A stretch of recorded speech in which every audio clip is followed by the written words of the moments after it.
Hello student, my name is Vijay. आप सभी लोगों का बहुत बहुत स्वागत है इस ई पाठशाला की वीडियो लेक्चर सीरीज में। क्लास 11th और 12th के बच्चों के लिए पॉलिटिकल साइंस का बहुत अच्छी तरीके से इस कंप्लीट पैकेज वीडियो में हमने आपको सारी चीजें देने की कोशिश करी है। करना क्या होगा, अगर मान लीजिए कि आपको वीडियोस देखनी है तो आप जाइए, आप हमारी प्लेलिस्ट सर्च आउट कर सकते हैं। प्लेलिस्ट हमने वीडियो के डिस्क्रिप्शन में लिंक दे दिया है, एक एक करके सारी वीडियो आप देख सकते हैं। अब मान लीजिए कि आपको नोट्स चाहिए, तो नोट्स के लिए क्या है दोस्तों, नोट्स के लिए हमने ये सारे के सारे नोट्स फ्री ऑफ कॉस्ट अपने ई पाठशाला ऐप पे अपलोड किया हुआ है। और हमने ये सारी चीजें बच्चों को बहुत ही मतलब कम प्राइजेस में रखी हुई है, 9 रुपए में रखी हुई है हमने। कोई 9 रुपए बड़ी बात नहीं है जब आपको ये सारी की सारी चीजें एक्सेस हो जाती है। सो आई होप ये वीडियो आपको मदद करेगी अपनी प्रिपरेशन के लिए। जल्द ही हम लोग लाइव सेशन करने वाले हैं सारे बच्चों के लिए, चाहे वो 11th क्लास के बच्चे हिस्ट्री वाले हो, पॉलिटिकल वाले हो, ज्योग्राफी वाले हो, ये सारी की सारी चीजें आपके साथ लाइव आने वाली है। अब यहाँ पे चैप्टर में growing significance of environmental as well as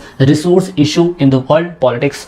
यहाँ पे हमें समझना है कि विश्व राजनीति के अंदर पर्यावरण के साथ साथ जो संसाधन के मुद्दे हैं वो असल में क्या है। मतलब संसाधन सफिशिएंट है, इंसान भी सफिशिएंट है तो संसाधन भी सफिशिएंट है, लेकिन जैसे पॉपुलेशन ग्रो होता जा रहा है, we are now 7 billion people. आप एक साल बाद इस वीडियो को देखोगे तो आप we are cross 8 billion people, तो हम बढ़ते रहेंगे लेकिन संसाधन तो नहीं बढ़ेंगे ना। तो संसाधन के ऊपर इशू आ रहा है, हमें उसके बारे में बात करनी पड़ेगी। अब इंपॉर्टेंट एनवायरमेंटल मूवमेंट्स कौन से चलाए गए थे ताकि इन्वायरमेंटल के जो बैकड्रॉप्स हैं उनको ठीक किया जा सके, वो भी हम इस चैप्टर में पढ़ेंगे। इवन हम देखने की कोशिश करेंगे कॉमन प्रॉपर्टी रिसोर्स, विश्व साझी संपदा, उसके ऊपर, और ग्लोबल कॉमन टू ऑल्सो। और ऐसी समस्याएं जो पूरा देश लड़ रहा है, मतलब वेस्टर्न के भी, ईस्टर्न के भी, साउथ के भी, नॉर्थ के भी, सभी लोग इन समस्याओं से जूझ रहे हैं और सभी लोग मिलकर क्या कर रहे हैं। दूसरा, इंडिजिनियस पीपल, ऐसे बाशिंदे जो बेचारे स्वदेशी हैं, अपनी ही जमीन के बाशिंदे हैं, लेकिन बेचारे उनके ऊपर उनकी आवाज और उनकी चिंता कोई सुन नहीं रहा है। इजराइलों के साथ और फलस्तीनों के साथ भी एट प्रेजेंट टाइम पे यही प्रॉब्लम चल रही है। सो ऑल दिस चैप्टर जो इन्वायरमेंट से कनेक्ट है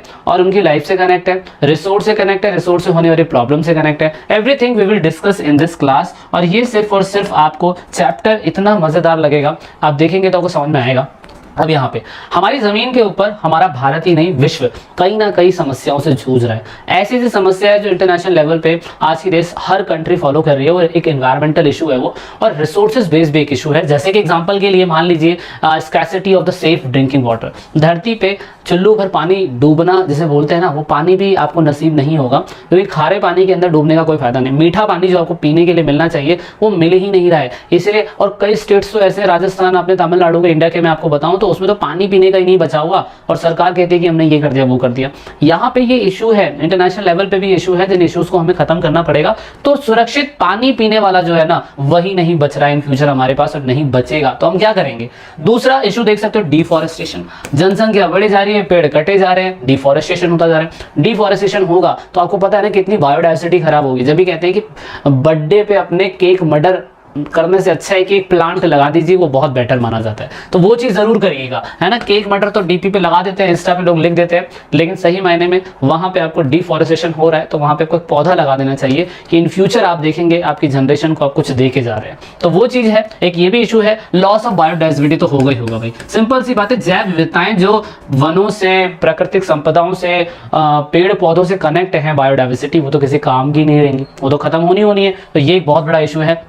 दूसरा, हम जिस तरीके से ग्लोबल वार्मिंग कर रहे हैं, जिस तरीके से आग जला रहे हैं, केमिकल छोड़ रहे हैं, तो ओजोन लेयर के ऊपर छेद हो रहा है। ओजोन लेयर पे छेद हो रहा है तो एक दिन ऐसा आएगा कि आप घर के बाहर आपको ऐसा फील होगा कि आपका पैर जलते हुए तवे पे है ना। तो शोले मूवी देखिए ना, हेमा मालिनी तो गब्बर के सामने डांस नहीं कर पाती क्योंकि पैर भी जल रहे होते हैं, लेकिन वो तो उस टाइम की बात थी। आज की टाइम में तो ऐसा होगा कि सारे के सारे बसंती की तरह नाचेंगे, क्योंकि पैर वो जमीन पर रख नहीं सकते हैं, जमीन इतनी हीट हो जाएगी। क्योंकि ओजोन लेयर पे जिस दिन छेद हो गया ना, तो उस दिन होगा क्या, सूरज की किरणें डायरेक्टली धरती पे आएगी और हम सारे लोग जलते हुए तवे पे नाच रहे होंगे। तो ये एक प्रॉब्लम होगी, और ये एक बहुत बड़ा इशू है एट प्रेजेंट टाइम पे। और यही नहीं, अभी रुकिए, अभी और भी इश्यूज हैं। सारी इश्यूज इस बुक में भी नहीं दे रखे हैं, लेकिन इश्यूज के अगर फेरिस्ट निकालने बैठे ना तो सुबह से लेकर शाम हो जाएगा। ग्लोबल लेवल पे इतने इशू चल रहे हैं, इतने इशू चल रहे हैं, आप सोच भी नहीं सकते।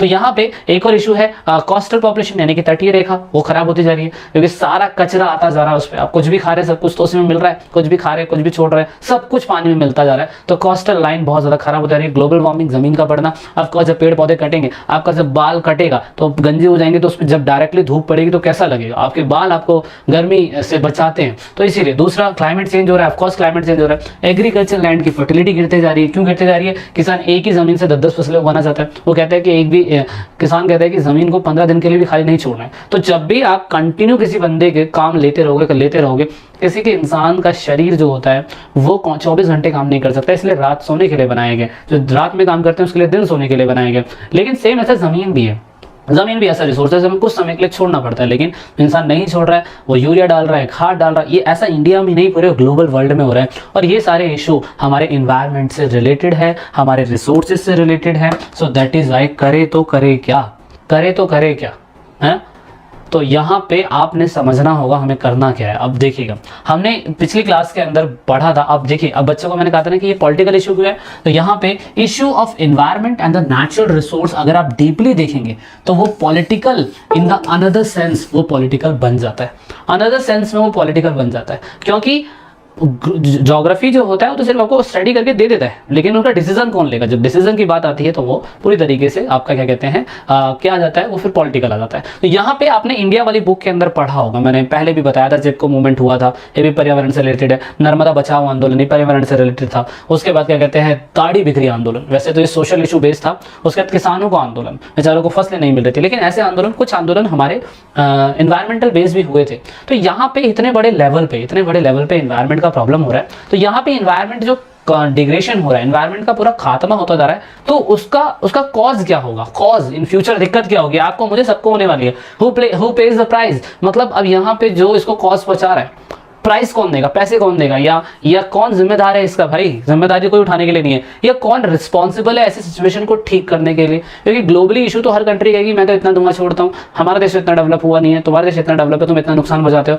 ऐसा होता है ना पड़ोसी, आप अपने पड़ोस में देख लीजिए, आपके पड़ोस से नहीं बनती होगी, पड़ोस घर का कूड़ा उठा के आपके घर के बाहर रख देता होगा, या जो भी इस्लाम एरिया में रहते होंगे वहाँ पे ये प्रॉब्लम रहती होगी कि यार वो उससे खुश नहीं, वो उससे खुश नहीं, वो कहता कि नहीं तेरी वजह से हो रहा, वो कहता नहीं तेरी वजह से हो रहा है। तो यहाँ पे सही डिसीजन लेने वाला कौन है? क्योंकि देखो धरती जो है ना उस पर सभी को रहना है, और यहाँ पे सभी को मिलकर एक्शन लेना पड़ेगा, और एक्शन लेना पड़ेगा तो सही एक्शन लेने वाला बंदा कौन है किसी को नहीं पता है, ये एक प्रॉब्लम है। और उसके बाद हु गेट द यूज, मतलब जो भी रिसोर्स है, किस कंट्री को, किस कॉन्टिनेंट को कितना मिलना चाहिए, कितना वो यूज कर सकता है, कितना उसे यूज नहीं करना चाहिए, इस अर्थ के रिसोर्स को, नेचुरल रिसोर्स को। किसी के बाप का तो नहीं है ना ये, तो यहाँ पे कहने वाली बात सेम यही है, किसी के बाप का नहीं है तो कोई अपने बाप का माल समझ के इसको कैसे भी इस्तेमाल तो नहीं करेगा ना। नेचुरल रिसोर्स प्राकृतिक है। अगर आपने क्या कहते हैं कार्ल मार्क्स की थ्योरी पढ़ी हो तो पहले उन्होंने तो ये बताया ना कि धरती पे इंसान जब आया था तो नेचुरल रिसोर्स पे सभी उसका इक्वल कंट्रोल हुआ करता था। वो तो बाद में जाके ये जो राजा, पीएम, सीएम सब आए तो फिर रिसोर्सेज के ऊपर, नेचुरल रिसोर्स हटके इंसान ने ह्यूमन राइट्स के ऊपर फोकस करना चालू कर दिया।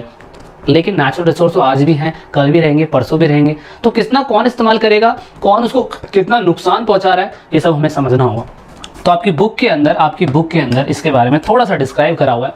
ये बताया हुआ है कि राजनीतिक मुद्दों में पर्यावरण मुद्दों की क्या प्रासंगिकता आती है। अगर आप देखें तो कोई भी गवर्नमेंट ना अकेले इसके ऊपर कोई एड्रेस नहीं कर सकती है प्रॉब्लम के ऊपर, इसीलिए ये एक एनवायरमेंटल इशू ना होकर पॉलिटिकल इशू हो जाता है। क्योंकि एनवायरमेंटल की एक बीमारी जो है ना, वो बीमारी किसी अकेले से नहीं होगी, सारी पर्सनालिटी को मिलकर काम करना पड़ेगा, सारे कंट्रियों को मिलकर काम करना पड़ेगा। That is a political interference होना जरूरी है। हमें देखना पड़ेगा पॉलिटिकल इंटरफेरेंस के अकॉर्डिंग कि एनवायरमेंटल डिग्रेडेशन अगर कोई कर रहा है तो उसके मेन एलिमेंट्स क्या हैं, उसको ठीक करने के लिए हमें क्या करना पड़ेगा, कौन इसमें पॉलिटिकली इंटरफेरेंस कर सकता है, ये सारी चीजें हमें समझनी पड़ेगी। समझ रहे? तो इसीलिए हम सभी कंट्री जिम्मेदार हैं और हमें सभी को मिलकर एक स्टेप लेना चाहिए। इसलिए बहुत साल पहले कार्यक्रम चलाया गया था 1972 के अंदर, एक लिमिट टू ग्रोथ करके क्लब ऑफ रोम के द्वारा, जिसे ग्लोबल थिंक टैंक कहा जाता है, इन लोगों ने लिमिट टू ग्रोथ नाम की एक बुक पब्लिश करी थी। ये कब की बात है? ये बात है 1792 की। अब लिमिट टू ग्रोथ तो थीम था, ये क्लब ऑफ रोम के द्वारा सबसे पहले पब्लिश करा गया था। इसने यही पब्लिश करने की कोशिश करी थी कि जो क्या कहते हैं ग्रोथ है या एनवायरमेंटल नेचुरल रिसोर्स का इशू चल रहा है, वो इन्होंने इसमें अपनी बुक के अंदर एजेंडा देने की कोशिश करी थी। इन्होंने ये बताया था कि बढ़ती दुनिया की आबादी के खिलाफ पृथ्वी के संसाधनों को संभावित कमी पर खर्चा करते हैं।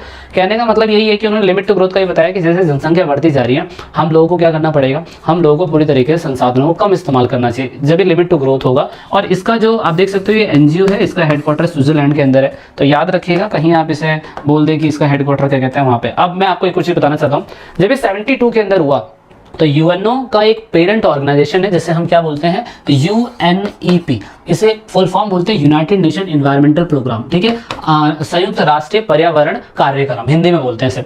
अब यहाँ पे इन लोगों ने भी क्या करा, इन लोगों ने भी एक मीटिंग करी, इन लोगों ने भी कहा कि एनवायरमेंटल इशू के लिए हम लोगों सभी लोगों को कहीं ना कहीं मिल के स्टेप लेना पड़ेगा। और इसीलिए इन लोगों ने एक तो 1987 के अंदर मीटिंग करी थी और एक रियो डी जेनेरियो के अंदर 1992 के अंदर मीटिंग करी थी। ये दोनों ही मीटिंग इंटरनेशनल लेवल पे इन्वायरमेंट को ठीक करने के लिए, ये एनवायरनमेंट से रिलेटेड होने वाली प्रॉब्लम्स को कैसे फेस किया जाना चाहिए उसके लिए इन्होंने स्टेप लिया। सबसे पहले तो यहाँ पे जो 1987 के अंदर रिपोर्ट आई थी उसमें आवर कॉमन फ्यूचर पे बात करी गई थी, तो उन्होंने सिंपल सा बोला था कि इकोनॉमिक ग्रोथ सस्टेनेबल तरीके से अगर हो रहा है ट्रेडिशनल पैटर्न के हिसाब से तो ठीक नहीं है, लॉन्ग टर्म चल नहीं पाएगा। सस्टेनेबल डेवलपमेंट के हिसाब से अगर आप इकोनॉमिक ग्रोथ की सोच रहे हैं तो उन्होंने बोला कि ऐसा कभी नहीं हो पाएगा, इसीलिए ये इतना कामयाब नहीं हो पाया। लेकिन पहला इनिशिएट इन लोगों ने दिया था वो यूएनईपी के तहत, यूनाइटेड नेशन एनवायरमेंटल प्रोग्राम। लेकिन उसके बाद 1992 के अंदर अर्थ समिट होता है। अब भाई ये अर्थ समिट हमारे लिए बहुत इंपॉर्टेंट है, इसके ऊपर मैंने आपके लिए एक अलग से वीडियो दे रखी है, आप अभी देखिएगा इसी के अंदर ही, वो मैं आपको दिखाता हूँ। यहाँ पे इन्होंने रियो डी जेनेरियो के अंदर 1992 जून के अंदर मीटिंग करी। इस मीटिंग का टाइम पीरियड आप देख सकते हो 3 जून 1992। भाई जो बच्चे यूपीएससी की तैयारी कर रहे हैं ना, उन बच्चों के लिए याद रखना होगा पहला ऐसा ग्लोबल इशू को लेके, क्योंकि ग्लोबली तो बहुत पूछता है, ग्लोबली यूपीएससी बहुत पूछता है, तो ग्लोबल इशू के बिहाफ पे यूपीएससी पूछ लेता है। तो अर्थ समिट आपको याद रखना पड़ेगा, या रियो डी जेनेरियो समिट याद रखना पड़ेगा। कब हुआ था? 1992 में हुआ था। 170 देशों के अंदर इसमें पार्टिसिपेंट हुआ था। इंडिया का पार्टिसिपेंट हुआ था या नहीं हुआ था मुझे कमेंट करके बताइएगा। इंडिया का पार्टिसिपेंट हुआ था या नहीं हुआ था मुझे कमेंट करके बताइएगा। ओके, अब यहाँ पे आप देखिएगा कि जब ये मीटिंग हुई 1992 के अंदर, तो किस तरीके से एक लड़की थी जो बहुत फेमस हुई थी, जिसका नाम था seven Suzuki. So this is your video, आप इसे देखिएगा। Hello, I'm Seven Suzuki, speaking for ECHO, the Environmental Children's Organization. We're a group of 12 and 13-year-olds trying to make a difference. Vanessa Seti, Morgan Geisler, Michelle Quaig, and me. We've raised all the money to come here ourselves, to come 5,000 miles to tell you adults you must change your ways. Coming up here today, I have no hidden agenda. I am fighting for my future. Losing my future is not like losing an election or a few points on the stock market. I am here to speak for all generations to come. I am here to speak on behalf of the starving children around the world whose cries go unheard. I am here to speak for the countless animals dying across this planet because they have nowhere left to go. I am afraid to go out in the sun now because of the holes in our ozone. I am afraid to breathe the air because I don't know what chemicals are in it. I used to go fishing in Vancouver, my home, with my dad, until just a few years ago we found a fish full of cancers. And now we hear of animals and plants going extinct, every day vanishing forever. In my life, I have dreamt of seeing the great herds of wild animals, jungles and rainforests full of birds and butterflies, but now I wonder if they will even exist for my children to see. Did you have to worry of these things when you were my age? All this is happening before our eyes, and yet we act as if we have all the time we want and all the solutions. I'm only a child, and I don't have all the solutions. But I want you to realize, neither do you. You don't know how to fix the holes in our ozone layer. You don't know how to bring the salmon back up a dead stream. You don't know how to bring back an animal now extinct. And you can't bring back the forests that once grew where there is now a desert. If you don't know how to fix it, please stop breaking it. Here, you may be delegates of your government, business people, organizers, reporters, or politicians, but really, your mothers and fathers, sisters and brothers, aunts and uncles, and all of you are someone's child. I'm only a child, yet I know we are all part of a family, 5 billion strong. In fact, 30 million species strong. And borders and governments will never change that. I'm only a child, yet I know we are all in this together and should act as one single world towards one single goal. In my anger, I am not blind, and in my fear, I am not afraid of telling the world how I feel. In my country, we make so much waste. We buy and throw away, buy and throw away. buy and throw away, and yet northern countries will not share with the needy. Even when we have more than enough, we are afraid to share. We are afraid to let go of some of our wealth.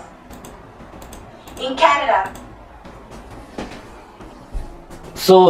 ये video जो है मैंने आपको दिखाई है short में, वैसे तो मैं वीडियो की डिस्क्रिप्शन में लिंक डाल दूंगा, लेकिन आप इस वीडियो से भी देख सकते हैं कि 1992 में हुए रियो डी जेनेरियो जो समिट हुआ था ना, उसमें इस लड़की ने एक रियल फैक्ट बताने की कोशिश करी किस तरीके से जानवर जो है फ्यूचर आपके पास बचेंगे नहीं, आप फिशिंग के लिए जा रहे हैं तो किसी फैमिली के साथ तो पानी पूरा गंदा हो जाएगा, तो इंटरनेशनल लेवल पे ऐसे इशू आने वाले हैं। तो एट प्रेजेंट टाइम अगर मैं इसको डिस्क्राइब करने की कोशिश करूं तो ये वीडियो आपको बहुत कुछ बताने की कोशिश करती है जो अर्थ समिट 1992 में रियो डी जेनेरियो में हुआ था।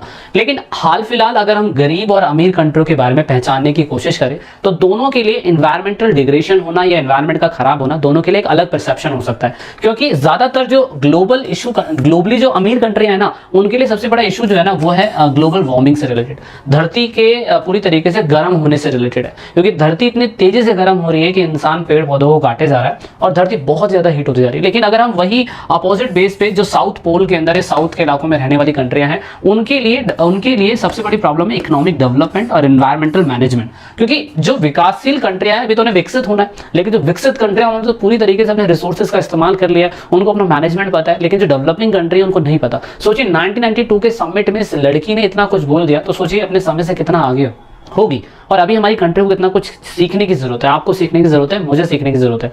लेकिन एनवायरनमेंट का खराब होना हमारे लिए और हमारे फ्यूचर के लिए दोनों के लिए बहुत ज्यादा दिक्कत वाली बात है। सो दैट इज वाई इसीलिए हमने क्या सोचा, हमने सोचा कि एनवायरनमेंट खराब अगर हो रहा है तो हमें कहीं ना कहीं रियो डी जेनेरियो के अंदर जो समिट हुआ था वो पूरी तरीके से बायोडाइवर्सिटी, क्लाइमेट चेंज, वनों का खत्म होना, ये सारी चीजों के ऊपर फोकस करा गया था। इसलिए हमने एजेंडा 21 के ऊपर फोकस करा। हमने कहा 2021 तक आते आते हम एजेंडा 21 रखेंगे। आई होप ये एजेंडा और भी ज्यादा बढ़ जाएगा अभी, क्योंकि एजेंडा 21 तो आने ही वाला है, 21 ही चल रहा है ये, वो 1992 के अंदर हुआ था। इसमें सिलेक्टेड कंट्रियों के बारे में बता दिया गया था। जब आप करेंगे तैयारी आगे जाके तो आपको पता चलेगा कि किस कंट्री को बोला गया था कि इतना ही ज्यादा वो धुआं छोड़ सकती है, किस कंट्री को नहीं बोला गया था, कौन सी कंट्री को क्या क्या मैनेजमेंट बताए गए थे, वो सब आपको मिलेगा जब आप एक्स्ट्रा से पढ़ेंगे, कुछ अलग पढ़ेंगे। लेकिन कह रहा हूँ ना, यूपीएससी की तैयारी आपको क्लास 12 से करनी होती है, यहीं से करनी होती है, बस आपको आइडिया ले लेना होता है अपनी बुक से कि भाई यहाँ से इतना आ रहा है, यहाँ से ये चीजें। इसीलिए एक लिस्ट तैयार करेगी डेवलपमेंट प्रैक्टिस के लिए रियो डी जेनेरियो समिट के अंदर, और यहाँ पे हमने एजेंडा 21 के अकॉर्डिंग टिकाऊ विकास के ऊपर फोकस करा, जैसे हम सतत पोषणीय विकास कहते हैं। अब देखिए, गरीब कंट्री जो है उसको भी नहीं छोड़ सकते और अमीर कंट्री उनके एजेंडे को भी नहीं छोड़ सकते। इसलिए हम लोगों ने क्या कहा, हम लोग combining economic development with ecological responsibility के साथ काम करेंगे। मतलब हम इकोनॉमिक डेवलपमेंट की बात करते रहेंगे और साथ में इकोलॉजिकल रिस्पॉन्सिबिलिटी भी देखेंगे। इसलिए आपको पता होगा हमारी कंट्री के अंदर हम लोगों ने फिर फाइनली क्या लेके आए, हम लोग अपनी कंट्री के अंदर सीएनजी लेके आए, एलपीजी लेके आए, है ना। ये इसीलिए लेके आए थे ताकि प्रदूषण कम हो। प्रदूषण कम होने की वजह से बहुत सारी समस्याएं खत्म हो सकती है, और ये तो सिर्फ शुरुआत है, अभी तो पार्टी शुरू हुई है। और ये सिर्फ वीडियो का आपका इंट्रो पार्ट था जो मैंने आपको समझाने की कोशिश करी है। ऐसे बहुत ही इंटरेस्टिंग पहलू के साथ एक है जिसे बोलते हैं protection of the global Commons, यानी कि वैश्विक समुदायों का संरक्षण।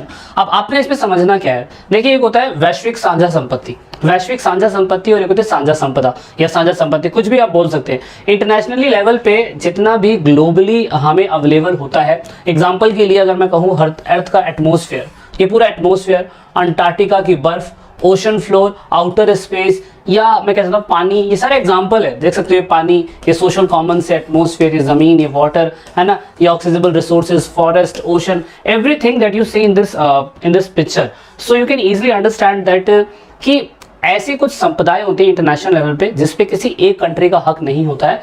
इसमें सभी राज्यों का जुरिडिक्शन बना रहता है, एनी स्टेट सोवरेन जुरिडिक्शन रहता है इसमें, किसी स्पेशल एक कंट्री का क्या कहते हैं इस पे हक नहीं होता। एग्जांपल के लिए मान लीजिए कि ओशन से किसी जहाज को लेके जाना है, तो सिंपल सी बात है, वहां पे किसी का कोई काबू नहीं है। आप ऑक्सीजन, हवा, एटमॉस्फेयर में जाने वाली हवा, उसको आप ऐसा नहीं बोल सकते कि भारत के ऊपर से हवा बह रही है तो ये हवा भारत की हुई, ऐसा कुछ नहीं है। तो कुछ ऐसे ग्लोबली इंटरनेशनली रिसोर्स होते हैं जैसे हम साझा संपत्ति बोलते हैं, वैश्विक साझा संपत्ति बोलते हैं, जैसे हमने ग्लोबल कॉमन्स के नाम से भी पुकारा है।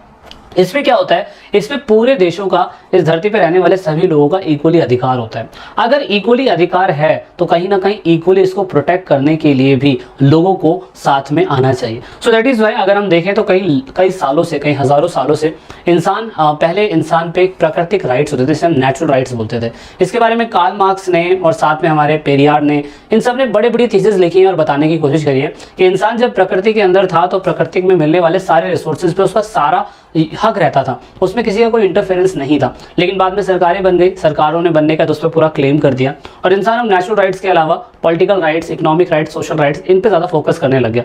लेकिन आज की डेट में भी हमारे पास कुछ ऐसे इंटरनेशनल रिसोर्स हैं जिसपे एक कंट्री का हक नहीं होता है ना। जैसे कि अंटार्कटिका में बात करूँ, जहाँ पे हम ज़्यादातर कोशिश करते रहते हैं कि अपने चंद्रयान 1 और 2 उसको हम लॉन्च करते रहते हैं, वहाँ पे किसी का एक का हक नहीं होता। ओशन का भी सेम यही कह लूँ मैं, ऑक्सीजन का भी यही कह लूँ, फॉरेस्ट का भी यही कह लूँ, ज़मीनों का भी यही कह लूँ। यहाँ पर कहीं ना कहीं कुछ ऐसी जगहें होती हैं जहाँ पर सभी कंट्री इक्वली क्लेम कर सकती है और उसे हम ग्लोबल कॉमन्स के नाम से जानते हैं। तो अब आपको बहुत सारी चीज़ें सामने नजर आएंगी। अब यहाँ पे बताने की कोशिश करी गई है कि इतने लंबे समय से हम लोग इस्तेमाल कर रहे हैं, तो सिंपल सी बात है, हम लोगों को इसका प्रोटेक्शन भी इक्वली देना पड़ेगा, हमें इसका संरक्षण भी इक्वली करना पड़ेगा। सो दैट इज वाई हमने समय समय पे इंटरनेशनली लेवल पे देखा है कि लोगों ने संधियां करी हुई है एनवायरनमेंट को बचाने के लिए, चाहे अंटार्कटिक एनवायरमेंटल प्रोटोकॉल हो, चाहे यहाँ पे आपका क्या कहते हैं अंटार्कटिक ट्रीटी हो, है ना, चाहे दूसरी और कोई संधियां हो। ये सभी संधियां समय समय पे होती रही हैं और बड़ी बड़ी कंट्रियों ने ये कहा है कि यार ये संधियां होनी जरूरी है, क्योंकि अंटार्कटिक की सारी बर्फ पिघल जाएगी तो फ्यूचर में हमारे को कितनी दिक्कतें होंगी। जिसका जीता जागता एग्जांपल हमें 1980 में मिल गया था। हमने कहा था कि ओजोन लेयर पतली हो रही है, ओजोन लेयर के अंदर छेद होता जा रहा है, जिसकी वजह से क्या हो रहा है, बहुत ही बड़े लेवल पे हाईली टेम्परेचर जनरेट हो रहा है और जिसकी वजह से अगर आप देखें तो ये अंटार्कटिका की जो बर्फ है धीरे धीरे पिघलती जा रही है। तो सिंपल सी बात है, हमारे लिए खतरा है, क्योंकि अंटार्कटिका के अंदर बहुत सारे ऐसे बायोडाइवर्सिटी रह रही है जो सारे जो मैं कहता हूँ फूड चेन को चलाती है, वो रह रही है वहां पे। अगर वो चीज खत्म हो जाएगी तो कहीं ना कहीं आने वाले इन फ्यूचर में हमारे को खतरा है। तो ये सारी समस्याएं इंटरनेशनल लेवल पे बनी हुई है। अब लोगों के दिमाग में मिथ ये आता है कि यार बताइए कि अगर इतने समय से हम लोग रिसोर्सेज का इस्तेमाल कर रहे हैं, तो नेचर तो खराब हो रहा है ना उससे, और नेचर जब खराब हो रहा है तो इसमें डेवलप्ड कंट्री और डेवलपिंग कंट्री का क्या इक्वल रोल होता है? ऐसा बिल्कुल नहीं है, क्योंकि यहाँ पे लिखा हुआ है कॉमन बट डिफरेंशिएटेड रिस्पॉन्सिबिलिटी। देखो, जब कंट्रियां, हमारी कंट्री की बात ले लीजिए या यूरोप की कंट्री की बात ले लीजिए, तो यूरोप की कंट्री 200% हमसे 50 साल, 100 साल, 10 साल तो आगे है ना, जब भी वो डेवलप है। तो इनका कहना ये है कि एनवायरनमेंट का जो नुकसान हो रहा है उसमें अगर सभी लोग इक्वली पार्टिसिपेट करते हैं तो कहीं ना कहीं सभी लोगों को इसको ठीक करने की इक्वली जिम्मेदारी भी होनी चाहिए। तो ये डेवलप्ड कंट्री क्या कहती है, यानी कि जो नॉर्थ ग्लोब की कंट्रियां हैं, everyone is equal responsible for the ecological conservation, मतलब हर कोई जिम्मेदार है कि पारिस्थितिक संरक्षण को इक्वली करे। जबकि डेवलप्ड कंट्रियां ये बोलती है कि ऐसा नहीं है। ऐसा इसलिए नहीं है कि इकोलॉजिकल जो डिग्रेडेशन हो रहा था, मतलब जो पारिस्थितिक तंत्र खराब हो रहा था, उसमें developed country industrial development north के कंपैरिजन में तो उन लोगों ने ज्यादा करा ही नहीं है, क्योंकि डेवलपिंग कंट्री तो अभी भी अपने आप को डेवलप करने के लिए प्रोसेस में है, और डेवलप्ड कंट्री तो इतना ज्यादा अपने आप को डेवलप कर चुकी है कि जिसका प्रोसेस तो हो ही नहीं सकता है। सो दैट इज वाई यहाँ पे डेवलपिंग कंट्री कहती है कि अगर इंटरनेशनल लेवल पे कोई भी इन्वायरमेंटल इशू हो रहा है या नेचुरल इन्वायरमेंट या नेचुरल रिसोर्स पर कोई भी खतरा मंडरा रहा है, तो यहाँ पे डेवलपिंग कंट्री और डेवलप कंट्री की इक्वली जिम्मेदारी होनी चाहिए। डेवलपिंग कंट्री का यानी कि अफ्रीका, एशिया के बहुत सारे देशों का ये मानना है कि ऐसा नहीं हो सकता। क्यों? क्योंकि अगर डेवलप्ड कंट्रियों ने अगर सिंपल सी बात है उन्होंने ज्यादा डिग्रेडेशन करा है, ज्यादा नुकसान पहुंचाया है, तो उनकी रिस्पॉन्सिबिलिटी भी ज्यादा होती है ना, उनकी रिस्पॉन्सिबिलिटी भी ज्यादा होती है। जबकि डेवलपिंग कंट्री तो अभी भी प्रोसेस में है, अभी भी अपने आप को इंडस्ट्रियलाइज बना रही है, अभी भी अपने आप को डेवलप करने की कोशिश कर रही है। तो ये लोग इक्वली रिस्पॉन्सिबल कैसे हुए? ये तो झोलझाल है, ये ऐसा भेदभाव क्यों? अब डेवलप्ड कंट्री कहती है कि जितना हम रिस्पॉन्सिबल हैं वातावरण को, एनवायरनमेंट को, पर्यावरण को खराब करने के लिए, उतना ही डेवलप कंट्री भी होंगी। लेकिन डेवलप कंट्री ने तो अभी भी इतना डेवलप नहीं करा जितना ये लोग करके बैठ चुके हैं। तो आप उससे भी अंदाजा लगा सकते हैं कि डेवलप्ड कंट्रियां हमेशा अपने आप को यहाँ पर बचाने की कोशिश करती है, जबकि भाई स्टडी तो आपको यही बताने की कोशिश करती है कि डेवलप कंट्री ज्यादा रिस्पॉन्सिबल होनी चाहिए। घर में जब बड़ा कोई ज्यादा पैसे कमा रहा होता है और कोई कम पैसे कमा रहा होता है, सिंपल सी बात है दोनों का कॉन्ट्रीब्यूशन इक्वली नहीं हो सकता, है ना। तो यहाँ पे देखना पड़ेगा। तो डेवलप कंट्री अगर किसी भी फॉल्स पॉलिसी में फंस जाती है तो बेचारी ना तो ये अपने आप को डेवलप कर पाएगी, और ये तो डेवलप पहले से ही है, और दोनों इक्वल हो जाएंगे। तो यहाँ पे जिम्मेदारी दोनों की बराबर हो जाएगी, और बराबर हुई तो गलत है, क्योंकि ये तो पहले से अपने आप को डेवलप करके बैठ चुके हैं और ये डेवलप कर नहीं पाएंगे अपने लोगों को। तो यहाँ एक प्रॉब्लम है। क्योंकि हमने अगर देखा तो हम लोगों ने पहले ही रियो समिट जो था 1992 के अंदर बता दिया था रियो समिट में, और रियो समिट में ये एक्सेप्ट कर लिया गया था कि साउथर्न कंट्रियां यानी कि साउथर्न यानी कि हमारे एशिया की और क्या कहते हैं अफ्रीका की कंट्रियां वो पूरी तरीके से क्या है कॉमन है, बट डिफरेंशिएट रिस्पॉन्सिबिलिटी होना जरूरी है। तो रियो समिट के बारे में हमने वीडियो के पहले पार्ट में पढ़ लिया था। और 1992 के अंदर United nation framework convention on climate change यानी कि UNFCCC, इसमें क्लाइमेट चेंज के सिस्टम के ऊपर बात करी गई थी, और ये कहा गया था on the basis of equality and the acceptance in accordance with their commons but differentiate responsibility and respective capacity, है ना, कैपेबिलिटी। तो कहने का मतलब यही है सिंपल सा कि बताया गया कि अगर हम बराबरी के हिसाब से देखें तो उस हिसाब से तो हमें देखना पड़ेगा कि जो बेचारी साउथर्न की कंट्रियां हैं वो कहीं ना कहीं डिफरेंशिएट रिस्पॉन्सिबिलिटी के साथ ही काम करेगी, और यहाँ पे जो भी कंट्रियां जो डेवलप कंट्रियां वो अपने हिसाब से काम करे या अपने हिसाब से अपनी कैपेसिटी के हिसाब से अपना जो भी इनिशिएट है रिस्पॉन्सिबिलिटी वो निभाने की कोशिश कर सकती है। यहाँ पे अभी तक तो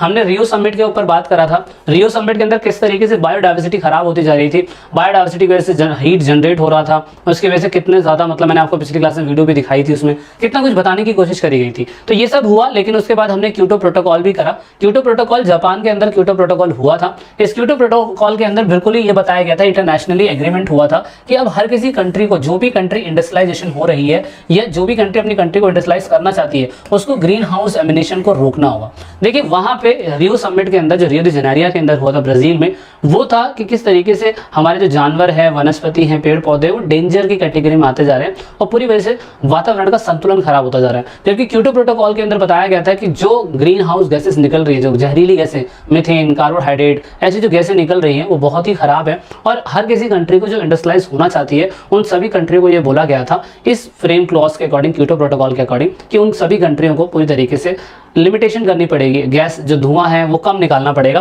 तो इसीलिए यहाँ पे आप देख सकते हैं China, India and other developing country were exemplified in their protocol. जबकि चाइना को नहीं होना चाहिए था, क्योंकि ये प्रोटोकॉल आया था 1997 के अंदर। तो 1997 के अंदर क्योटो प्रोटोकॉल में ये हुआ था, तो उस टाइम पीरियड के अंदर इसको चाइना को रखा गया था। जबकि चाइना तो अब डेवलप्ड कंट्री बन चुकी है और यहाँ पे उसको डेवलपिंग कंट्री करार दिया गया था। तो आपसे कमेंट चाहता हूँ मैं, आप बताइए इस हिसाब से क्या चाइना को क्योटो प्रोटोकॉल में डेवलपिंग कंट्री बनाया जाना चाहिए था, या क्या अब उसे क्योटो प्रोटोकॉल के अकॉर्डिंग दूसरे ऐसे क्लोज में डाला जा चुका है जिसकी वजह से वो भी एक डेवलप कंट्री कैटेगरी में आ रही है। और यहाँ पे वो बता रही है कि हर किसी कंट्री को प्रदूषण कम फैलाना चाहिए, धुआं कम छोड़ना चाहिए अगर वो कंट्री इंडस्ट्रियलाइज होना चाहती है। तो यहाँ पर अब हमारी कंट्री की अगर बात करें, अपनी कंट्री की, भारत कंट्री की बात करें, तो भारत ने पूरी तरीके से क्या किया हुआ है, भारत ने भी एक साझी विरासत बना रखी है, साझी संपदा बोलते हैं इसे। इसमें होता क्या है, मेंबर और a group both have a right or a duty with respect, use and protection of common property। यानी कि जो बोलते हैं साझा संपत्ति। साझा संपत्ति वो संपत्तियां होती हैं जिसमें कोई भी मेंबर या ग्रुप पूरी तरीके से अधिकार रखता है या उसका कर्तव्य है उसका सम्मान करने का या उसका प्रोटेक्शन करने का उस सारी कॉमन प्रॉपर्टी का। एग्जांपल के लिए आपकी बुक के अंदर बता रखा है ऐसी सेक्रेट जगह यानी कि ऐसी पवित्र स्थान जो केरला के अंदर आज भी लोकल विलेज कम्युनिटी के द्वारा आज भी उसको पूरी तरीके से लोकल विलेज, सरकार नहीं, लोकल लोग उसको इस्तेमाल करते हैं और उसको पूरी तरीके से प्रोटेक्ट करके रखते हैं। इवन ये आपकी बुक के अंदर ये बताया हुआ है कि साझी विरासत ऐसी विरासत होती है जो सरकार तो नहीं रखती अंडर में, लेकिन वहाँ पे लोकल कम्युनिटी या कुछ लोग मिलके उसका इस्तेमाल करते हैं। जैसे कि आपके गांव के अंदर का कोई झोड़ हो गया, कोई मंदिर हो गया, कोई तालाब हो गया, कोई झरना हो गया, कोई ऐसे पवित्र स्थान हो गए जहाँ पर लोकल कम्युनिटी उसको पूरी तरीके से रखती है। पार्क भी आप कह सकते हैं साझा संपत्ति में आता है। तो आपकी बुक के अंदर पूरा एग्जाम्पल दिया हुआ है। तो यहाँ पे इसे देव स्थल बोला गया। कुछ ऐसे देव स्थल होते हैं जैसे कि राजस्थान के अंदर बताया हुआ वानी करके, केकड़ी करके, ओरन करके, झारखंड में जेहरा थान है, मतलब अलग अलग नाम से पुकारा हुआ है। केरल में कावा करके है, ठीक है, उत्तराखंड में थान या देवभूमि के नाम से पुकारा जाता है। अलग अलग जगहों पे इसको देवभूमि कहा जाता है और इन संपत्ति को हम साझी संपदा के नाम से जानते हैं, जिसका संरक्षण या देख रेख वहाँ की लोकल कम्युनिटियाँ करती है। हर जगह होता है, आपके गाँव में भी होगा। आप देखते हैं कि समाज में कोई स्पेशल मंदिर बनवा देता है, कहता है ये हमारे समाज का मंदिर है, यहाँ पे हमारी समाज के लोग काम करेंगे वगैरह वगैरह। तो ये तो इंडिया की बात थी। अब इंडिया ने ये कहा, चाहे क्योटो प्रोटोकॉल हो और चाहे क्या कहते हैं आपका रियो डी जेनेरियो का समिट हो, रियो समिट हो, तो उसमें इंडिया ने अपना इन्वायरमेंटल इशू क्या बताया। इंडिया ने शुरुआती समय से बताया है कि मेजर रिस्पॉन्सिबिलिटी जो है धुआं छोड़ने की वो डेवलप्ड कंट्री की ज़्यादा रहती है, क्योंकि डेवलपिंग कंट्री इंडिया जैसी जो कंट्री है वो तो शुरू से ही ग्रीन हाउस गैसेस बहुत ही कम मात्रा में छोड़ रही है दूसरी कंट्री के एग्जाम्पल में, है ना। तो रिस्ट्रिक्शन जो लगने चाहिए वो डेवलप्ड कंट्री पे ज़्यादा लगने चाहिए, क्योंकि डेवलप्ड कंट्री आज भी अपनी कंट्री को इंडस्ट्रियलाइज बना रही है और ज़्यादा धुआं छोड़ती है, और इवन हमारी कंट्री तो है ही नहीं इतनी। तो इसीलिए ये बोला गया कि India is already an active participation the global movement for clean environment. और इंडिया तो पहले से ही इस चीज के अंदर पार्टिसिपेट करके बैठा हुआ है ना।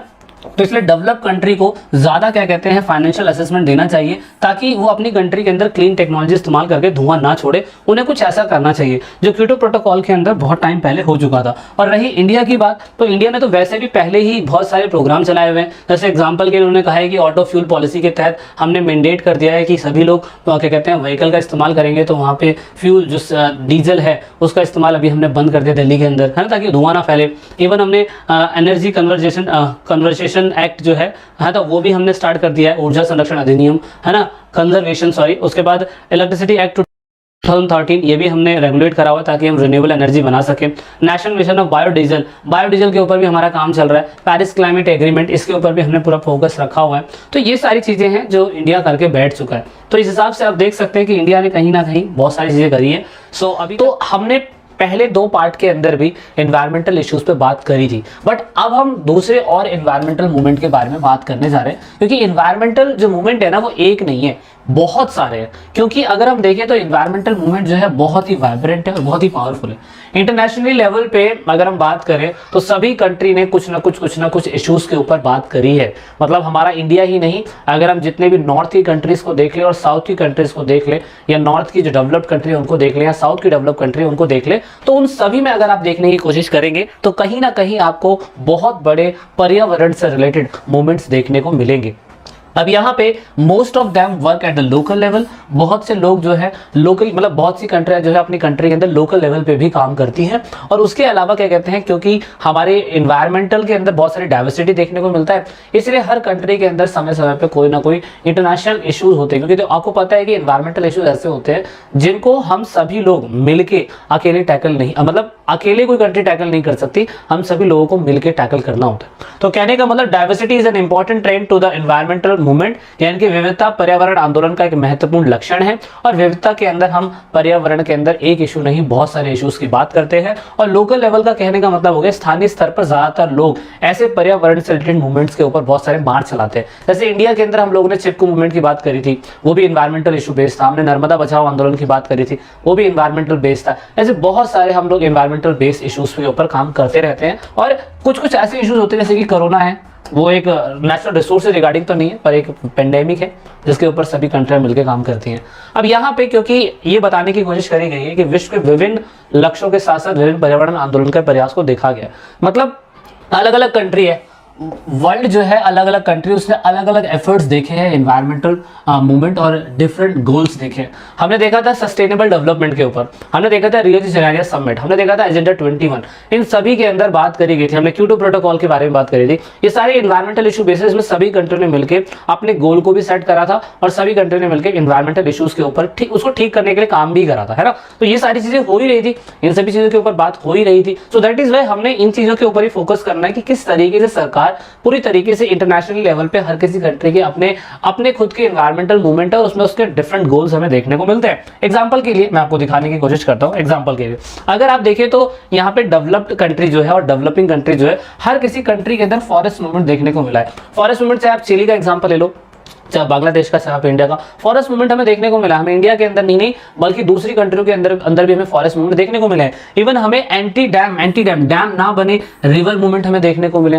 डैम कितनी कंट्री के ऊपर, फलस्तीन है, इजराइल है, उसके बाद इराक के अंदर फरात है यानी कि टाइग्रिस नदी है, उसके ऊपर डैम है। अपना पाकिस्तान और इंडिया के ऊपर डैम का सिस्टम है, बांग्लादेश और अपना इंडिया के साथ डैम का सिस्टम है, चाइना और उनके साथ है। इवन हमारी कंट्री के अंदर डैम बनते हैं, उससे ये सारी एनवायरमेंटल को खराब करने वाले, ये एनवायरमेंटल को नुकसान पहुंचाने वाले ऐसे हो सकते हैं। तो इंटरनेशनल लेवल पे हर किसी कंट्री के अंदर forest movement, anti dam movement और उसके बाद मूवमेंट अगेंस्ट द इंडस्ट्रीज के ऊपर याद करिए हमने पोस्को के बारे में बात करा था। अभी कुछ हमारी पिछली वीडियो जो थी, पिछले लेक्चर जो थे, हमने पोस्को के बारे में बात करा था। इवन ऑस्ट्रेलिया के अंदर आपकी बुक में एग्जांपल दिया हुआ है कि ऑस्ट्रेलिया की कोई कंपनी है, उसमें ऑस्ट्रेलियन लोगों ने ही अपनी खुद की इंडस्ट्री के खिलाफ प्रोटेस्ट करा था। तो मतलब कहने का मतलब ये है कि इंटरनेशनली लेवल पे एनवायरमेंटल अगर कहीं पे भी खराब हो रहा होता है तो वहाँ कहीं ना कहीं सभी लोग मिलके इन इश्यूज के ऊपर काम करते हैं। तो ये 3 आपकी बुक के अंदर ब्रॉडली बताए हुए हैं, हालांकि डिस्कशन करा हुआ है, लेकिन मैं आपको एक उम्दा एग्जांपल देने की कोशिश करूंगा। अब चाहे वो फॉरेस्ट बिहाफ पे हो, एंटी डैम पे के बिहाफ पे हो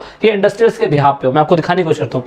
आपकी बुक के अंदर ये दे रखा है, इसे बता रखा है कि फिलीपाइंस है, फिलीपाइंस के अंदर ग्रीन ऑर्गेनाइजेशन है। इस ग्रीन ऑर्गेनाइजेशन का मेन मतलब ये है कि गरुड़ एक पक्षी होता है, उस पक्षी के खत्म होने की वजह से यहाँ पे एक तरीके से फॉरेस्ट मूवमेंट चलाया गया। हमारे इंडिया के अंदर बंगाल टाइगर खत्म होते जा रहे थे, याद करिए, हमने इंडिया के अंदर बंगाल टाइगर को बचाने के लिए मूवमेंट चलाया था। इवन यहाँ पे अफ्रीका के अंदर हाथी के दांत, वो हाथी के दांतों का व्यापार बहुत बड़ी मात्रा के अंदर होता है इनलीगली, उसके लिए हमने ये मूवमेंट चलाया था। तो पर्यावरण अगर कहीं खराब हो रहा है, फॉरेस्ट अगर कहीं खराब हो रहा है दोस्तों, उसके लिए एक ऑर्गेनाइजेशन है और ये है WWF। अब बहुत से बच्चे WWF के बारे में जानेंगे, क्या WWF वही है क्या जो वाइड वाइड होता है? नहीं, ऐसा नहीं है, world wide fund for the nature. इसका हेडक्वार्टर अगर आप देखें तो हेडक्वार्टर इसका स्विट्जरलैंड के अंदर है। ये फाउंडर करे गए थे इन सभी लोगों के द्वारा। ये एक इंटरनेशनली ऑर्गेनाइजेशन है जो एनवायरमेंटल कंजर्वेशन के ऊपर काम करती है, एनवायरमेंटल के संरक्षण के ऊपर काम करती है। क्योंकि फॉरेस्ट मूवमेंट तो देखो हर किसी कंट्री, मैंने एग्जांपल दे दिया, ये मैंने अपने इधर के एग्जांपल दिए, मैंने अफ्रीका का दे दिया है, मैंने इंडिया का दे दिया है, फिलीपींस का दे रखा है, नेपाल के अंदर भी था, और ऐसे यहाँ पे ये जो नॉर्थ की कंट्रियां हैं वो भी किस तरीके से, अभी पैराग्राफ पढ़ेंगे तो आपको आपकी बुक में समझ में आ जाएगा कि फॉरेस्ट मूवमेंट के ऊपर भी काम हुआ है इंटरनेशनल लेवल पे। हर किसी कंट्री के अंदर ऐसे मूवमेंट चलाए जाते हैं। अब यहाँ पे ये बताने की कोशिश करी गई है कि आपको पता होगा कि पहले हमारी धरती जो थी पूरी एक साथ जुड़ी हुई थी, है ना, गोंडवाना लैंड था, पेंजिया था, धीरे धीरे करके ये अलग होता चला गया। आज की डेट में 8 कॉन्टिनेंट बन चुके हैं। तो हर किसी कंट्री ये चाहती है, हर कोई कंट्री ये चाहती है कि हमारी कंट्री के अंदर रिसोर्स की मात्रा सबसे ज्यादा हो। सबसे ज्यादा रिसोर्स होंगे, नेचुरल रिसोर्स होंगे तो कंट्री ज्यादा डेवलप हो सकती है, ज्यादा उनका फायदा इस्तेमाल, ज्यादा चीजों का इस्तेमाल कर सकती है। तो इसीलिए यहाँ पे सबसे बड़ा क्वेश्चन रेज ये होता है कि आप ये बताइए कि किस कंट्री के पास, डेवलप कंट्री के पास कितने रिसोर्स होने चाहिए या डेवलपिंग कंट्री के पास कितने रिसोर्स होने चाहिए। यानी कि रिसोर्स यहाँ पे जियो पॉलिटिक्स चल रहा है, यानी कि भू राजनीति इसमें भी चल रही है। Is all about who gets what, when, where and how. मतलब यहाँ पे रिसोर्स जो है, देखिए रिसोर्स ना, मैं कहूँ कि गल्फ की कंट्री के पास तेल ज्यादा है तो उसमें उनकी गलती तो नहीं है, हमारे पास रिसोर्स में रॉ मटेरियल ज्यादा है तो हमारी गलती नहीं है ना। तो ऐसे कहीं पेट्रोल मिल रहा है, कहीं नेचुरल रिसोर्स मिल रहा है, कहीं पे कोयला बहुत मिल रहा है, कहीं पे बहुत सारे यूरेनियम मिल रहा है। तो ये सबसे इंपॉर्टेंट चीज यहाँ पे हो जाती है ग्लोबल लेवल पे डेवलप कंट्रियां, अब क्योंकि डेवलप्ड हो चुकी कंट्रियां तो ये कोशिश करती है कि रिसोर्सेज के ऊपर कैप्चर करा जाए। अब डेवलपिंग कंट्री के पास अगर रिसोर्स है तो उसमें उनकी गलती नहीं है, वो तो भाई जमीन का लैंड मास ही ऐसा बना है और हम लोग बाय कुदरती, बाय नेचर हम लोग अपने कॉन्टिनेंट में, अलग अलग कॉन्टिनेंट में जाके बस गए, इसमें किसी का कोई फॉल्ट नहीं है। लेकिन यहाँ पे आज की डेट में डेवलप्ड कंट्रियां पूरी कोशिश करती है कि रिसोर्सेज के ऊपर अपना पूरा कंट्रोल बना के रखें और डेवलपिंग कंट्रियों के साथ संधियां करती है। जैसे कि आपने देख लिया होगा वर्ल्ड वॉर कोल्ड वॉर में भी आपने देख लिया होगा और world war first and second में भी आपने देखा होगा किस तरीके से छोटी कंट्रियों के साथ ये लोग अलायंस करते थे और उनके रिसोर्सेज का, कच्चे तेल का, उनकी जगहों का इस्तेमाल किया करते थे। And all I have told you about in the previous lecture. Okay, ठीक है। तो इसका एग्जांपल हम कोल्ड वॉर देख सकते हैं क्योंकि कोल्ड वॉर के टाइम पीरियड पे रिसोर्सेज के ऊपर इंटरेस्ट बेस पे बहुत सारी रैवलीज देखने को मिली थी हमें। और यहाँ पे इसका मेन मकसद क्या था, शुरुआती समय में अगर बात करें 1945 से पहले 1914 से 1918 के बीच फर्स्ट वर्ल्ड वॉर, 1939 से लेके 45 के बीच में सेकंड वर्ल्ड वॉर। इस टाइम पीरियड पे, वॉर के टाइम पीरियड पे कॉलोनियल पीरियड था, इस टाइम पे लकड़ी की बहुत जरूरत होती थी। तो लकड़ी की जरूरत होती थी तो उस समय में वॉरशिप बनाया जाता था, जहाज वहाज बनाए जाते थे। तो कोशिश ये करी जाती थी कि ये लोग ऐसी जगहों पे जाए जहाँ पे लकड़ी बहुत बड़ी मात्रा में मिले। इसलिए पुर्तगाली लोग ब्राजील के अंदर घुस गए, डच लोग इंडोनेशिया के अंदर घुस गए, ब्रिटिश लोग हमारे इंडिया के अंदर आ गए। तो ये मतलब कॉलोनीज बनाया करते थे और कॉलोनीज बनाने के बाद लकड़ी का इस्तेमाल किया करते थे क्योंकि ये नेचुरल रिसोर्स है जो उनकी कंट्री के अंदर इतना अवेलेबल नहीं होता था जो दूसरी प्लेसेस पे अवेलेबल हो जाता था। तो इसीलिए फिर इन लोगों ने समय के साथ साथ ये देखा तो लकड़ी भी एक इंपॉर्टेंट रिसोर्स है, लेकिन जैसे जैसे कॉलोनिज्म खत्म होता चला गया तो वैसे वैसे कंट्रियां स्टार्ट होती, अपनी खुद की डेवलपमेंट होती चली गई, है ना। तो अब कंट्रियां क्या करती है, अब कंट्रियां करती है कि development of military near the exploitation sites. मतलब अब मतलब कोशिश ये करती है कि जहां पर क्या कहते हैं जो साइट्स है जहां पे किसी भी रिसोर्स का एक्सप्लोटेशन हो रहा है वहां पे सरकार अपनी मिलिट्री भेज के उस पर डोमिनेंस करने की कोशिश करती है। ऐसा करती है सरकार पूरी तरीके से आज की डेट में संसाधन जो होते हैं, रिसोर्सेज जो होते हैं, किसी कंट्री के ऊपर अटैक करके उनके संसाधनों का क्या कहते हैं पूरी तरीके से स्टोर कर लेती है ना। तो ये भी एक देखने को मिला है क्योंकि यहाँ पे सरकार कोशिश करती है कि रिसोर्सेज को बड़ी मात्रा में दूसरी कंट्री से भी लिया जा सके। और दूसरा वो फ्रेंडली गवर्नमेंट बनाती है, जैसे कि यूएन ने कर रखा है, जैसे कि आपको पता है कि अमेरिका ने कर रखा है ना। और इंटरनेशनली मल्टी रिलेशंस बनाती है कंपनियां, मतलब एमएनसी कंपनियां भेजती है, याद करिए, ताकि वो रिसोर्सेज का भरपूर इस्तेमाल कर सके। इसे हम बहुराष्ट्रीय कंपनियां बोलते हैं। इसलिए बहुत सी बहुराष्ट्रीय कंपनियों को तो हमने आने भी नहीं दिया था, है ना। दूसरा इंपॉर्टेंट रिसोर्स जो ग्लोबल स्ट्रेटेजी के बिहाफ पे आज की डेट में हर देश चाहता है, क्योंकि इसके ऊपर ऐसा कहा जाता है कि अगर तीसरा विश्व युद्ध होगा तो तीसरा विश्व युद्ध पानी के ऊपर, लिक्विड के ऊपर ही होगा, और उसका जीता जाता एग्जाम्पल है एक तो ऑयल।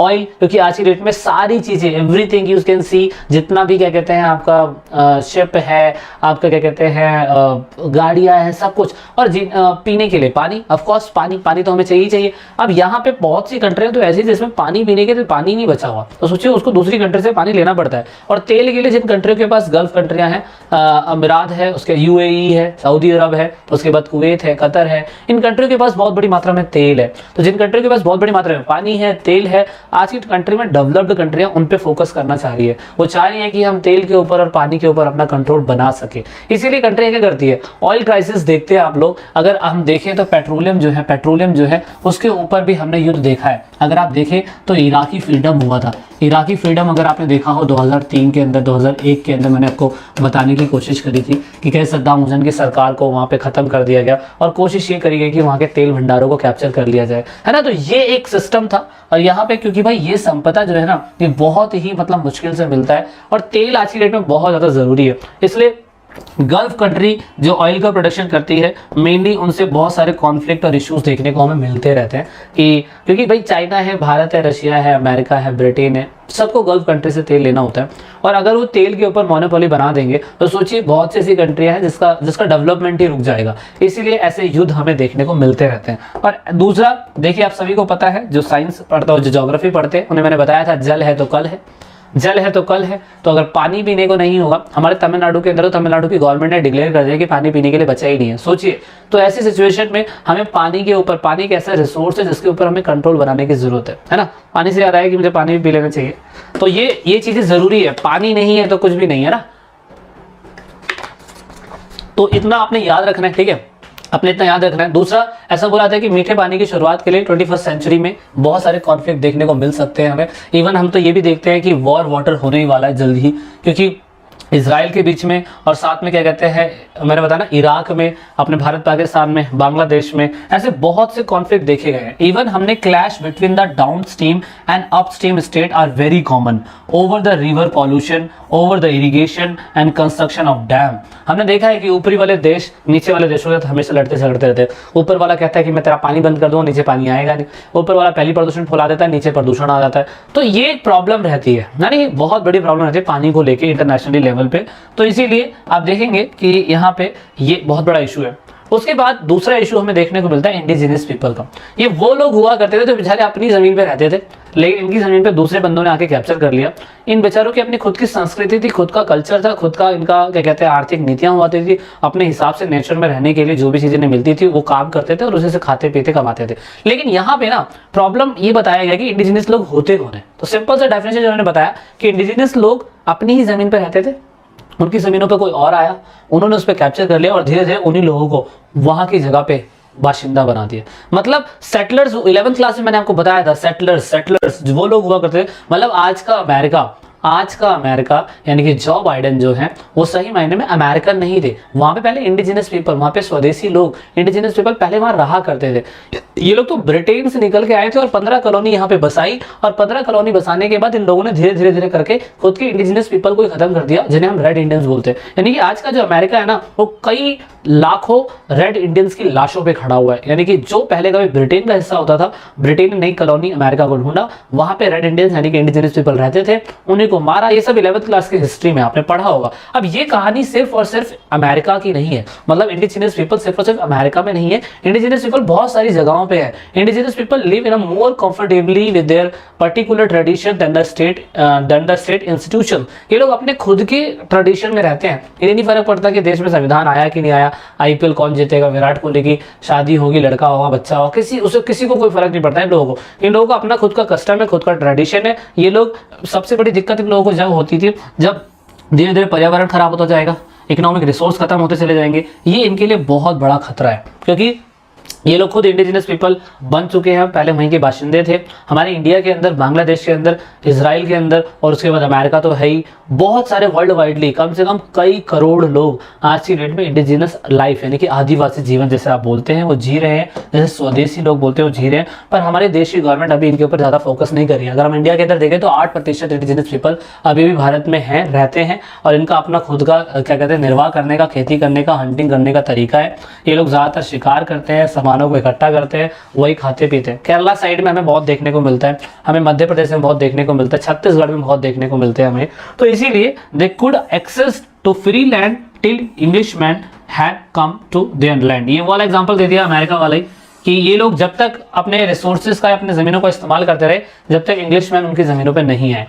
लेकिन इंग्लिशमैन तो हर जगह गए थे, जहां जहां उन्हें रिसोर्स मिलते रहे वो लोग वहां चले गए। लेकिन अब क्योंकि समय बदल चुका है, समय बदलने की वजह से अब क्या हुआ है, समय बदलने की वजह से संविधान में आदिवासी लोगों की सुरक्षा के लिए, प्रोटेक्शन के लिए बहुत सारे प्रावधान करे गए, बहुत सारे अमेंडमेंट करे गए, है ना। They paid more development because they are largest group of people displace for the developmental project. ये बहुत बड़ी संख्या में लोग हैं जिन्हें हम नजरअंदाज नहीं कर सकते हैं, इसीलिए इंटरनेशनल लेवल पे अब इनके लिए world council of indigenous people बनाया गया और ये पेपर के अंदर क्वेश्चन आएगा। याद रखना, अब इसका नाम बदल चुका होगा क्योंकि 1996 के अंदर ये खत्म हो चुका था, 1975 के अंदर इसे फॉर्म्ड करा गया था, ठीक है। तो याद रखिएगा यहाँ 1974 लिखा हुआ पर आपकी बुक में 1975 लिखा हुआ है। 1975 में इसको फॉर्म करा गया और ये मेनली इंडिजिनस पीपल के अधिकारों की बात करता है।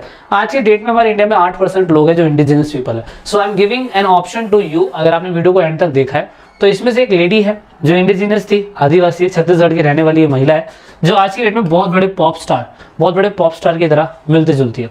तो आप देखेंगे कि संविधान में, कॉन्स्टिट्यूशन में इनके लिए कुछ ना कुछ बदलाव हुआ है, इनको भी आगे आने का मौका दिया है। तो उस हिसाब से आप बताइएगा कि ये कौन है, कौन सी लेडी है, कौन से आदिवासी ग्रुप से बिलोंग करती थी, है ना, क्या है वगैरह वगैरह। कमेंट करिएगा, मुझे बताइएगा। ये क्वेश्चन आपके लिए बहुत इंटरेस्टिंग है क्योंकि पढ़ाई का मतलब यही होता है ना कि आप रियलिटी बेस पे चीज़ों को जान सके, ठीक है। तो यहाँ पे आदिवासी लोगों के लिए काम हो रहा है। तो फाइनली वीडियो को एंड तक देखने के लिए बहुत बहुत थैंक यू। जय हिंद, जय भारत।